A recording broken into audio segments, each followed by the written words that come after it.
जी अस्सलाम वालेकुम गाइस, उम्मीद करता हूँ आप सब खैरियत से होंगे। आप सबकी ट्रेडिंग बहुत अच्छी जा रही है। जैसे कि आप सब जानते हैं कि सुबह में मार्केट ने बहुत अच्छी मूव हमें दी, उसमें हमारी बहुत अच्छी अल्हम्दुलिल्लाह प्रॉफिट टेकिंग भी हुई है। और उसके बाद मार्केट ने रिटेस किया और रिटेसमेंट पे मार्केट नेगेटिव क्लोज होगी। अब जाके देखेंगे कि इंडेक्स में आगे क्या होगा। कॉल्स कुछ आपसे शेयर करेंगे, न्यूज़ अपडेट्स देंगे। पहले डिस्कॉर्ड पर थोड़ा सा मैं आप लोगों को मुझे दिखा दूँ। हमारी जो कल की कॉल्स थी अल्हम्दुलिल्लाह उसमें जो है हमारी काफ़ी अच्छी जो है प्रॉफिट टेकिंग हुई है एफएफसी वगैरह में। इसके बाद एक चीज़ है जो हफ्कों के लिए मैं कहना चाहूँगा कि जैसे ही आप लोगों की रेट आए आप लोगों ने निकल जाना है। आप लोगों ने इसमें नहीं रहना कि यार आप जो है हम थोड़ा सा इसमें पैसा कमा लें, थोड़ा सा प्रॉफिट कमा लें। नहीं, जैसी रेट आए निकल जाएँ। रिट्रेसमेंट आए, डर सेटल हो, फिर दोबारा आप उसमें एंट्री ले लें। ठीक है, ये ना हो कि दोबारा आप लोग फंस जाएँ। अच्छा, एक और बात ये है कि ओजीडीसी का ये मैंने सुबह 11 बजे चार्ट बना के अपने मेंबर से शेयर किया था कि ये जो है ना बेरिश पैटर्न बन रहा है और 323 की जो लेग है ये इसमें एक्सपेक्टेड है।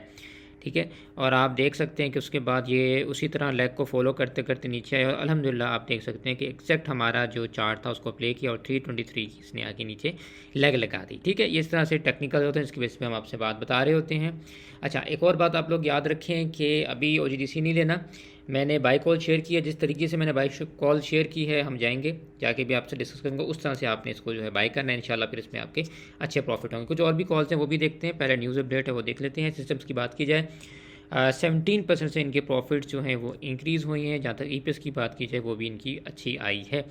एक और बात याद रखें कि सिस्टम जो है वो हर टाइम फ्रेम पे बहुत अच्छी बुलिश डाइवर्जेंस बना रहा है। इसका मतलब यही है इसमें एक अच्छी मूव एक्सपेक्टेड है। न्यूज़ भी इनकी बड़ी अच्छी आई है। एआई में ग्लोबल एक्सपेंशन कर रहे हैं ये। सालगार की जहाँ तक बात की जाए दोबारा इन्होंने बहुत ही शानदार डिविडेंड दिया, 20 रुपये का डिविडेंड दिया है और ये बहुत अच्छे जो है कंपनी के हालात चल रहे हैं। और बहुत सारे लोग पूछ रहे थे कहाँ पे बाई करें, तो मैंने आप लोगों को जैसे बताया था कि जब भी ये 2000 से नीचे आए हर 100 रुपये डाउन इसको एक्यूमुलेट कर सकते हैं और अपसाइड जाता है तो उसी तरह से आप इसे निकाल सकते हैं। इसकी और कोई रॉकेट साइंस नहीं है। इसी तरीके से इसमें जो है पैसे कमाए जाते हैं क्योंकि इसका एसएल बहुत बड़ा बनता है, तो एसएल के ऊपर आप काम नहीं कर सकते इसमें। ठीक है। अच्छा, एनबीपी की जहाँ तक बात की जाए इनका जो है ईपीएस है वो कम आई है, प्रॉफिट्स कम है, डिविडेंड नहीं दिया। काफ़ी लोग पूछते हैं यार डिविडेंड क्यों नहीं दिया। देखें बात ये है जो गवर्नमेंट के बैंक्स हैं उनका कैप होता है, वो साल में एक बार डिविडेंड दे सकते हैं। इसी वजह से आपने देखा होगा कि इसने भी लास्ट टाइम कोई 30-35 रुपये का खट्टा डिविडेंड दे दिया था साल का। ठीक है, वो आपको मिड ईयर वैसे भी नहीं दे सकते, सिर्फ बीओपी दे सकते हैं और उसने भी वो अपना जो कैप है वो हटवा लिया था, जिसकी वजह से वो अब मिड ईयर भी दे देते हैं, अदरवाइज़ नहीं दे सकते। तो इसमें इनका कसूर नहीं है, ये वैसे भी नहीं दे सकते। तो स्टॉक बहुत अच्छा है, कोई मसला नहीं है। इसको इंशाल्लाह बॉटम से हम उठाएंगे और इसमें बहुत अच्छी हमारी जो है ना प्रॉफिट बुकिंग होगी। तो बेफिक्र हो जाए, मैं दिलवाऊंगा आप लोगों को। अभी मत हाथ डालें, कल में हो सकता है मैं आप लोगों को दिलवाऊं। तो आप लोग अगर डिस्कॉर्ड पे नहीं तो आप ज्वाइन कर लें, मैं कल में शायद आपको एनबीपी दिलाऊं। आपको कि जहाँ तक बात की जाए तो 9% से इनके प्रॉफिट्स बढ़े हैं, इनकी ईपीएस इंप्रूव हुई है। लेकिन अभी जो है थोड़ा सा मार्केट सेंटीमेंट्स ख़राब है। इवन डिविडेंड भी इन्होंने 5 रुपये का दिया है। तो इसमें जैसे ही आप लोगों को रेट आए तो अच्छे रिजल्ट पे आपने ये करना है कि उस मूव पे अपने आप को एग्जिट कर लेना है। ठीक है। अच्छा, पोल की जहाँ तक बात की जाए इन्होंने 72.5 रुपीज़ का डिविडेंड अनाउंस किया, 47% का इनका इंक्रीज़ आया है। काफ़ी शानदार है ये भी। लेकिन एक बात याद रखें, मैं आप लोगों को ये बात जो है बता दूं कि बहुत सारे लोग फंस जाते हैं कि पोल को कभी भी आपने ना एक्स डेट से पहले डिविडेंड की ज़िद में नहीं लेना कि यार यहाँ पे ले लेंगे 72.5 रुपीज़ का डिविडेंड भी आ जाएगा हमें। अगर हमने 1000 शेयर लिए हुए तो भाई ये तो हमें कोई 70,000 रुपये का डिविडेंड आ जाएगा। उसके बाद एक्स के बाद ये गैप भरेगा तो वहाँ पे हमारा गैप भी फिल हो जाएगा, डिविडेंड भी आ जाएगा। आप लोग ये सोच के लेंगे, आप लोग बहुत बड़ी गलती करेंगे। क्यों? क्योंकि आप लोग फंस जाएंगे। पोल कभी भी जाके ऊपर गैप नहीं भरता एकदम से 72 रुपीज़ का, ये हमेशा वहाँ से नीचे जाता है और एग्रेसिव डिप देता है और उसके बाद वहाँ से ऊपर जाता है और फिर अपना गैप फिल करता है। जिन लोगों के पास पुरानी बाइंग पड़ी है वो होल्ड रख लें। जिन्होंने 1-2 दिन पहले एक्स से लेना है ना, उनको मैं कहूँगा ये गलती मत करना। एक्स होने देना, उसके बाद इसे एग्रेसिव डिप देना, उसके बाद हम इसमें जाएंगे और इंशाल्लाह फिर हमें वो एक डिप की भी पूरा एक प्रॉफिट मिलेगा और ऊपर डिविडेंड की भी 2.5 रुपीज़ हमें मिल जाएंगे मूव में। ठीक है, मैं दिलाऊंगा आप लोगों को, खुद बेफिक्र हो जाए। अच्छा, इसके बाद हमारे पास है रिफाइनरीज का रिजल्ट आया था। अटक रिफाइनरी तो बच गया, उसने तो ईपीएस भी अच्छी दे दी, उसके बाद उसने डिविडेंड 15 रुपये का दे दिया। लेकिन एनआरएल को मार पड़ गई। उसकी रीज़न ये थी कि इन्होंने डिविडेंड नहीं दिया। एक्सपेक्टेशन यही थी कि डिविडेंड शायद दे दे, हालांकि ये नेगेटिव से पॉजिटिव आया। लेकिन कोई बात नहीं, इंशाल्लाह इसमें भी जो है वापस रिवर्सल आएगा। ये भी मैं देख रहा हूँ, जैसे ही हमारे बाइंग जोन में आएगा मैं आप लोगों को ये भी बाय करवाऊँगा।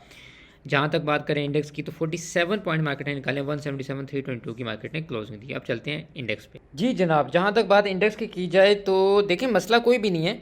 मैंने जिस तरह आप लोगों को सुबह बताया था कि यहाँ से जो है इस टाइम इंडेक्स ओके और यहाँ से जो है ना ऊपर मूव देगा और इसने जाके 178,600 की हमें मूव दे दी। उसके बाद डेफिनेटली रिट्रेसमेंट भी आनी थी और जो एक आपको हायर लो पोस्ट होता है वो होना था और साथ में उसने अपना गैप भी भरना था, ठीक है। वो आया वापस, उसने आके अपना गैप भी भरा और ये वाला जिसका गैप पड़ा था, ठीक है, ये आके भरा। उसके बाद उसने लो पोस्ट करना था, उसने आके यहाँ लो पोस्ट किया। एक चीज़ जो है वो उसने यहाँ पे गलत की कि यहाँ से इसको चाहिए था कि अपना ये जो लो है ना ये पूरा पोस्ट करके निकलता, लेकिन अनफॉर्चुनेटली मार्केट बंद हो गई। अगर मार्केट ना बंद होती ना तो ये लो पोस्ट कर देता। अब सुबह में क्या हो सकता है, सुबह में ये यहाँ से नीचे जाके ना इस 177 के लो को टेस्ट कर सकता है, ठीक है। ऐसा भी हो सकता है कि मार्केट नेगेटिव खुले और ये नीचे जाए। 177 अगर टेस्ट करता है तो सिर्फ 300-400 पॉइंट मार्केट नेगेटिव हो सकती है, ज़्यादा नेगेटिव नहीं हो सकती, ठीक है, ना होना चाहिए।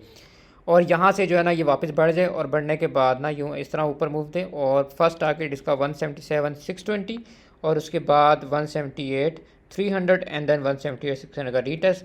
अगर रीटेस्ट का ब्रेकआउट आता है तो फिर इंशाल्लाह अपसाइड मूव आती है तो 179 500 आपके पास मिल जाएगा, ठीक है। अब इसमें यही है कि अगर तो ये ऐसे बंद होता ना, ये नीचे आगे कैंडल यहाँ बंद हो जाती, फिर तो मसला नहीं, तो सुबह ये गैप अप देके ऊपर खुल जाता। लेकिन अब यही लग रहा है कि इस तरह जो मिड में बंद हुआ है ना ये नीचे आके 177 को टेस्ट करके फिर बढ़ जाएगा, ठीक है। अच्छा एक बात याद रखें, अगर ये इस तरह से मूव देता है ना 177 का लो टेस्ट करता है तो आपका जो OGDC है ना वो आपको 320 पे मिल जाएगा, ठीक है। आज ये यहाँ पे आया तो है 323 का इसने अपना लो टेस्ट किया, लेकिन आप देख सकते हैं डाइवर्जेंस अभी नहीं बनी ना। तो डाइवर्जेंस के लिए हो सकता है ये यहाँ से थोड़ा सा ऊपर जाए और फिर नीचे लेग मारे ये वो 320 के पास और 320 के पास ऐसे जाए, ठीक है। इसमें ये होगा आपकी बड़ी खूबसूरत सी ये बुलिश डाइवर्जेंस बन जाएगी ऐसे और यहाँ से ऐसे बन जाएगी, ठीक है। यहाँ पे यूँ आएगा और ऐसे और फिर ये ऐसे करके ऐसे हो जाएगा, ठीक है। आपके यूँ करके बड़ी खूबसूरत सी बुलिश डाइवर्जेंस बन जाएगी। उसके ऊपर फिर ये है कि इंशाल्लाह इसमें जो है मूव आएगी तो वो हम इसको पकड़ लेंगे, ठीक है। अच्छा PPL की जहाँ तक बात की जाए तो PPL में आप देख सकते हैं कि इसमें बुलिश डाइवर्जेंस जो है ना वो फॉर्म हो गई थी 5 मिनट चार्ट पे, ठीक है। और मैंने फिर यही जब देखा ना तो इस वजह से फिर मैंने आपको कहा कि यहाँ पे थोड़ा सा अगर आप बाई करना चाह रहे हैं 236 का एसएल रख के आप ले लें।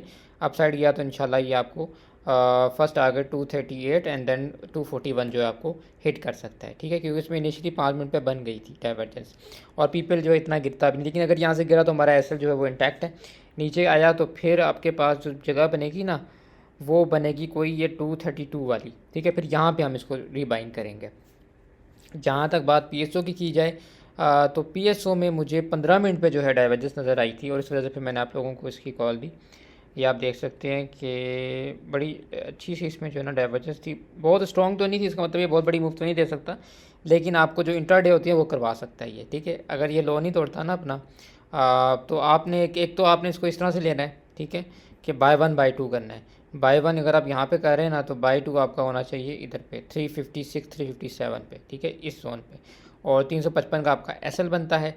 अगर यहीं से बढ़ता है तो सुबह आपने अपना एसएल मूव कर लेना है 360 पे, ठीक है। 360 361 अपना एसएल रख लेना। अप साइड मूव दिया तो इंशाल्लाह फिर उसके बाद पैरेलल रखे 365 एंड देन 368 बन जाएगा, ठीक है। अच्छा FFC की जहाँ तक बात की जाए तो FFC में मैंने आपको जिस तरह कहा था कि ये आप ले सकते हैं, नीचे आना चाहिए इसको 346 के पास, ठीक है। इसने आके 348 का लो तो लगाया है लेकिन मज़ीद नीचे नहीं आया। अगर कल में ये डिप देता है और ये नीचे आता है ना तो 346 345 का जो ये जोन है, ठीक है, यहाँ पे आपको मिलता है ना तो यहाँ पे लें 340 का आपको ऐसा, क्योंकि मैं 3-4 बार यहाँ पे दिला चुका हूँ, ठीक है। स्टिल यहाँ से अगर ये ऊपर गया तो 350 355 एंड 360 आपको जो है ना हिट करता हुआ नज़र आ जाएगा। इसके बाद सिस्टम लिमिटेड की जहाँ तक बात की जाए तो मैंने कहा था मैं इसमें डिटेल आप लोगों को बताऊंगा। तो आप देख सकते हैं जनाब एक डाइवर्जेंस की ये बन रही है जो कि बन रही है किस पे 15 मिनट चार्ट पे, ठीक है। अभी आप गिनते जाएँ। इसके बाद आप जाएँ 30 मिनट चार्ट पे। अगर मैं आपको इसका 30 मिनट चार्ट दिखाऊं तो आप देखेंगे कि इसमें भी इसकी बुलिश डाइवर्जेंस फॉर्म हुई पड़ी है, ठीक है। अच्छा अब आप चलें 1 घंटे पे।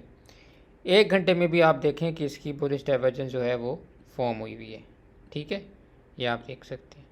अच्छा अब आप चलें 4 घंटे पे तो आप देखेंगे 4 घंटे पे भी जनाब इसकी जो बुलिश डाइवर्जेंस है वो फॉर्म हुई हुई है। तो आप ये देखें कि एक ऐसा स्टॉक है जो हर टाइम फ्रेम में बुलिश डाइवर्जेंस बनाया बैठा हुआ है। इसका मतलब ये रिज़ल्ट भी इसका जो है बुरा नहीं आया, ठीक आया, बस डिविडेंड नहीं दिया इन्होंने, कि इसमें बहुत पोटेंशियल है यहाँ से परफॉर्म होने का। हम इसी कोशिश में है कि इसका बॉटम हम ग्रैब कर लें। स्विंग कॉल मैंने वैसे दी हुई है इसकी, तो अगर आप बॉटम पकड़ना चाहते हैं तो 122.40 का एसएल रख के इसको आप लॉन्ग करें, हिट हो तो बाहर आ जाए। 23 चल रहा है, टोटल 50 पैसे का एसएल है, ठीक है।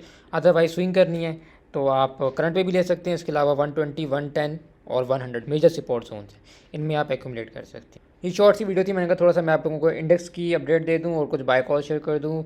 इसलिए कोई आप लोगों के क्वेश्चंस हों तो आप डिस्कॉर्ड पर रब्ता कर सकते हैं, मैं लिंक अटैच कर दूँगा। मिलते हैं आपसे नेक्स्ट वीडियो में, तब तक के लिए take care and good bye.